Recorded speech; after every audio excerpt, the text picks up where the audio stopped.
ഭൂട്ടാൻ വാഹനക്കടത്ത് കേസിലെ നികുതി വെട്ടിപ്പിൽ കോഴിക്കോട് മലപ്പുറം ജില്ലകളിലായി നടന്ന കസ്റ്റംസ് പരിശോധനയിൽ 11 വാഹനങ്ങൾ പിടിച്ചെടുത്തു. ഇരു ജില്ലകളിലായി 4 ഷോറൂമുകളിലും 3 വീടുകളിലുമാണ് കസ്റ്റംസ് ഉദ്യോഗസ്ഥർ പരിശോധന നടത്തിയത്. കസ്റ്റഡിയിലെടുത്ത വാഹനങ്ങൾ കരിപ്പൂർ എയർപോർട്ടിലെ കസ്റ്റംസ് യാർഡിലേക്ക് എത്തിച്ചു. കോഴിക്കോട് നിന്നുള്ള കസ്റ്റംസ് പ്രിവന്റീവ് വിഭാഗമാണ് കോഴിക്കോട് മലപ്പുറം ജില്ലകളിലായി പരിശോധന നടത്തിയത്. 4 ഷോറൂമുകളിലും 3 വീടുകളിലുമായി നടത്തിയ പരിശോധനയിൽ കൃത്യമായ രേഖകളില്ലാത്ത 11 വാഹനങ്ങൾ കസ്റ്റംസ് പിടിച്ചെടുത്തു.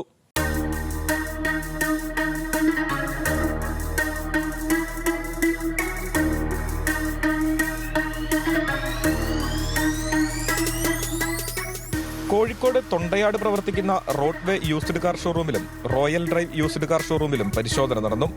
സംശയം തോന്നിയ വാഹനങ്ങളുടെ പേപ്പറുകൾ ഹാജരാക്കാൻ ആവശ്യപ്പെടുകയും പേപ്പറുകൾ ഹാജരാക്കാൻ കഴിയാത്ത വാഹനങ്ങൾ കസ്റ്റഡിയിലെടുക്കുകയും ചെയ്തു.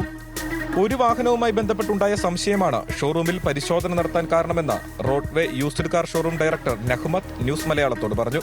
പെട്ടെന്ന് കയറി വന്ന് ആ ഡോക്യുമെന്റ് എടുക്കാൻ വേണ്ടി പറഞ്ഞു. നമ്മൾ എല്ലാ സാധനങ്ങളും കൊടുത്തു. അതിലെല്ലാം ചെക്ക് ചെയ്തപ്പോൾ ഓക്കെയാണ്. അതിൽ പ്രാഡൊക്കെ ഒരു കുഴപ്പമുണ്ടായിരുന്നു.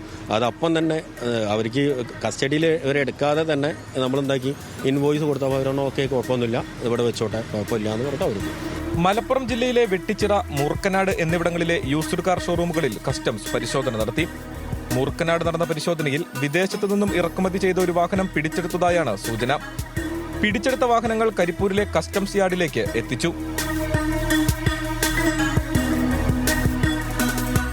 ഇറക്കുമതി ചെയ്ത് കേരളത്തിൽ ഉപയോഗിക്കുന്ന കാറുകളുടെ രേഖകളിലെ സംശയമാണ് ഇവ പിടിച്ചെടുക്കാൻ പ്രധാന കാരണം. രേഖകൾ എല്ലാം കസ്റ്റംസിന് കൃത്യമായി നൽകിയാൽ കാറുകൾ തിരിച്ചു നൽകും. ഇല്ലെങ്കിൽ നിയമപ്രകാരമുള്ള നികുതി അടച്ച ശേഷം മാത്രമേ കാറുകൾ തിരിച്ചു നൽകാൻ കഴിയുകയുള്ളൂ. കോഴിക്കോട്ട് നിന്നും ബെൻസൺ ബാബുവിനൊപ്പം ശാന്തകുമാർ വള്ളാലത്ത്, ന്യൂസ് മലയാളം, മലപ്പുറം.